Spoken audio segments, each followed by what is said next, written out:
Саламатсыңарбы окуучулар? Маанайыңар жакшыбы? Анда бүгүнкү сабагыбызды жагымдуу маанай ыры менен баштайлы.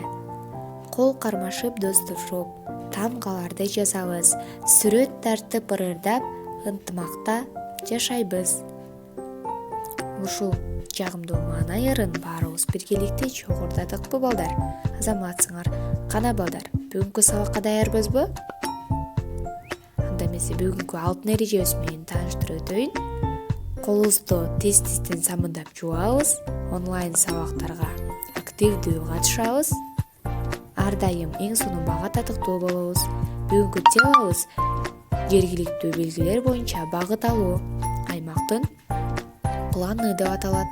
Ал эми сабагыбыздын максаты аймактын планы тууралуу маалымат аласыңар, билимиңерге билим кошосуңар, тажрыйба жасоого шыктанасыңар.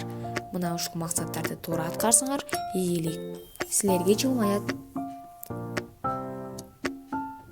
Ал эми бүгүнкү темабыз боюнча кененирээк маалымат берейин. Жергиликтүү белгилер боюнча багыт алуу. Дарактын түштүк тарабындагы шактары коюу жана узун.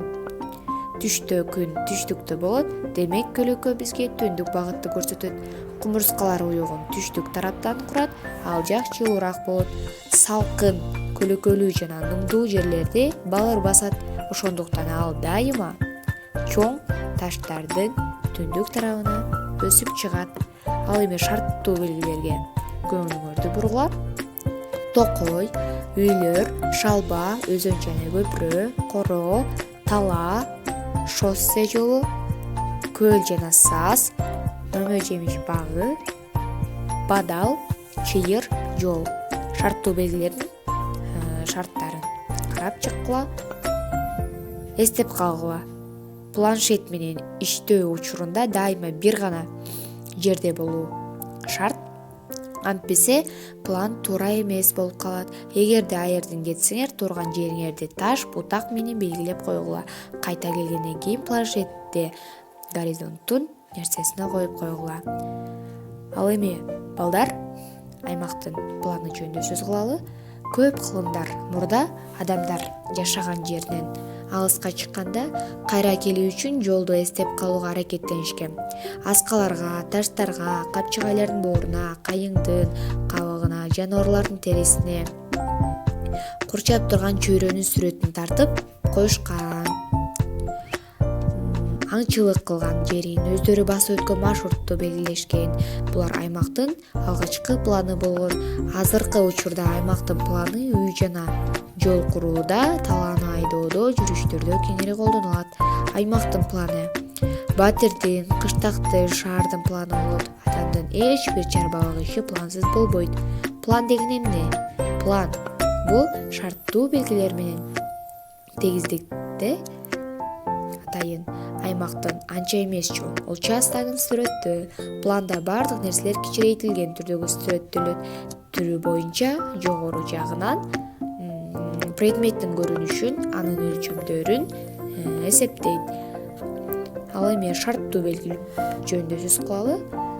Ошол предметтин сүрөттөлүшү деп адамдар шарттуу эсептеген сүрөт. Шарттуу белгилердин жардамы менен планда бизди курчап турган көптөгөн предметтер белгиленет. Бул предметтин шарттуу белгилеши план боюнча предметтин формасын, өлчөмүн өзара жакын антыктоого болот. Окуу жүрүшү аймактын планын түзүү. Сүрөттү карагыла. Сүрөттөн эмнени көрүп турасыңар?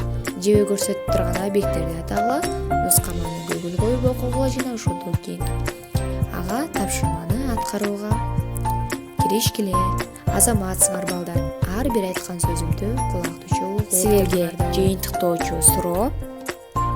Аймактын планы деп эмнени айтабыз? Шарттуу белги деген эмне? План дегенде кандай түшүндүңөр? Шарттуу белгилерди эстеп калдыңарбы? Бул суроолорго туура жооп бердиңер деп ойлойм.